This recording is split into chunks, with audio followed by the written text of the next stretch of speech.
The gentleman from California, Mr. Schiff, is recognized. Thank you, Madam Chair. Master Zeldin, you've only been at the EPA for a few months, but in that time, you've done more to dismantle this agency than probably all of your predecessors put together. That may be a source of pride for you, but it is not for the American people. You've unlawfully terminated grants without justification. You've fired and pushed out some of the best scientists who inform EPA's decision-making. You refuse to spend money that Congress has appropriated to the EPA by law. And you've launched a pro-polluter effort to delete dozens of environmental protections. On top of all this, you've launched an effort to overturn California's Clean Air Act waivers that improve the quality of air breathed by 40 million Californians and by millions more in other states who have adopted California's high standards. That effort, for which my colleagues have decided to eliminate the filibuster to achieve, is not exactly what anyone would call cooperative federalism. But it's your budget that's the ultimate proof of your priorities. You propose cutting America's environmental agency by 55%, meaning that in your view, and that of President Trump, more than half of the environmental efforts of the EPA, more than half of the efforts to make sure Americans have clean air and clean water are just a waste. They're just a waste. What's going on, patriots? Welcome back to Conservative Chronicle, where we speak the truth, defend freedom, and call it the nonsense no matter how loud the swamp screams. So today we're diving into a real gem from the left-wing outrage machine, courtesy of none other than Adam Schiff, yes. The same guy who spent years peddling the Trump-Russia hoax, and now wants to lecture the rest of us about truth, science, and public health? This viral clip is from a congressional hearing where Schiff goes off on EPA Administrator Zeldin, accusing him of dismantling the Environmental Protection Agency, cutting grants, and apparently personally causing every type of cancer known to man. Let's break this thing down piece by piece, because trust me, it's not just political theater, it's fear-mongering at its finest. Meaning that Californians and people all over the country, when they breathe the air, thanks to your good work, it'll mean there's more diesel and more other particulate matter in the air. When they drink a glass of water, they may not be able to see it, but this water that Americans drink is going to have more chemicals like PFAS, forever chemicals in their water. This will be your good work. I want to be very specific about the legacy you're going to leave if you're successful in eliminating half of our efforts to clean our water and our air. Your legacy will be more lung cancer. It'll be more bladder cancer. It'll be more head and neck cancer. It'll be more breast cancer.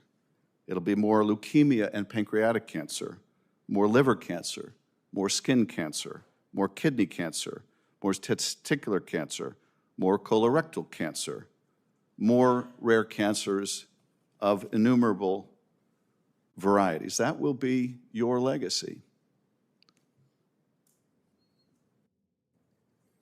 I don't know that that's a legacy that anyone should want to have. My kids are going to be breathing that air just like yours. My family's going to be drinking the water just like yours. We may not be able to pinpoint just who gets cancer because you've done away with half the budget of those looking out for our clean water and clean air. But it's going to be somebody's kids, it's going to be somebody's family. To put this in more specific terms, there are 22 grants frozen by the EPA focused on improving health and reducing pollution, many of which directly impact children. For example, one project in Santa Ana, California, provided funding to help detect and prevent lead poisoning in children. According to the census, about 10% of the population in Santa Ana are under the age of 9. With a population of about 310,000 people, that means that 31,000 children are at risk of lead poisoning in Santa Ana without this funding. What is it about this grant that you and EPA believe is problematic enough to freeze this funding and put potentially 31,000 children at risk? Senator, who is the grant applicant? This is to the city of Santa Ana. You have the biggest, And are you have the you- biggest are you- state, so we're and going are to have to you- go through every single list of the grant. Well, By the way, with that wind up, by the way, I understand that you were an aspiring fiction writer. I see why. Oh, yeah. Well, I understand your view that you can cut half of the agency and it won't affect people's health or their water, their air. That, to me, is a big fiction, Mr. Zeldin. You've forgot about the fact of cleaning up I have after to think, LA Mr. Zeldin, wildfires. I think, Mr. President, Zeldin, when I was if in San your, Diego, if your children were with the drinking Tijuana water, River sewage crisis, if your apparently we're children going were out on our drinking own for water that. in Santa Ana, Mr. Zeldin, maybe you wouldn't be so cavalier about whether there was lead in their water. Maybe you would give a damn instead of coming in here and suggesting that any grant that takes lead out of the water must be waste, fraud, or abuse because you gentleman's need time has because expired. you Never said need that. The whole the thing, money for a everything tax you cut said, for rich people your time. It's all because make-believe. you're totally beholden to the oil industry. The You could gentleman's give- time- you could give a rat's ass about how much It's cancer because your people agency you're trying to causes. destroy. The Impeach, gentleman's resist. time has expired. Now hold on a second. Is this a congressional hearing or a horror movie script? Schiff sounds like he's auditioning for Grey's Anatomy. According to him, if the EPA's budget gets cut, we're all going to get cancer from the air and water. Really? That's the level of discourse we're dealing with? Let's be honest here. Folks, this isn't about science. It's about power.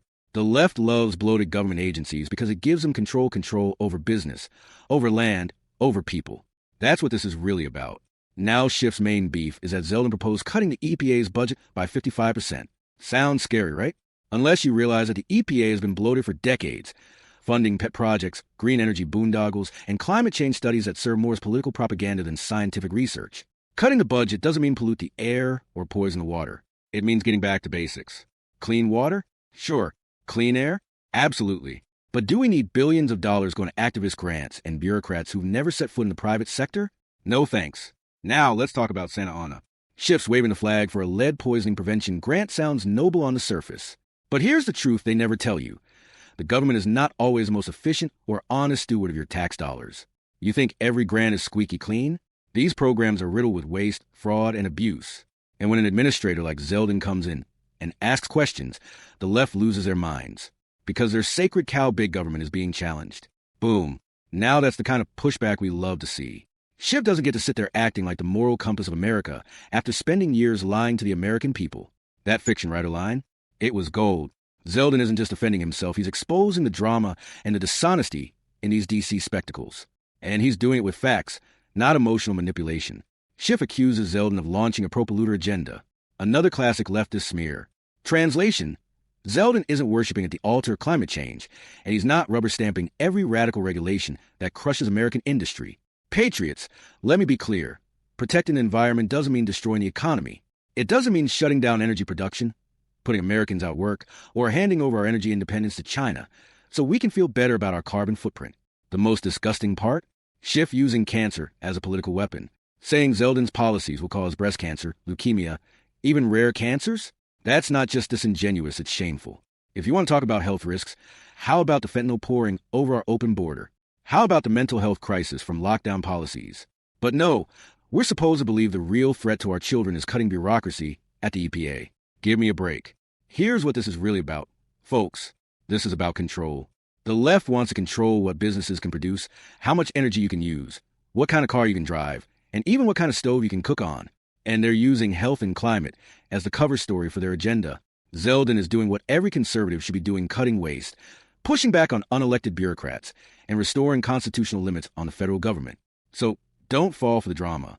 Don't fall for Schiff's crocodile tears. Support leaders who put American sovereignty, economic freedom, and common sense first. And to Mr. Zeldin, if you're watching, keep swinging, because the American people are waking up. And we've had enough of the fiction. That's it for today, Patriots. Be sure to like, share, and subscribe. Drop a comment below. Do you think the EPA needs to be reined in? Or are the Democrats just crying wolf again? You know where I stand. Until next time, stand tall, speak truth, and never back down.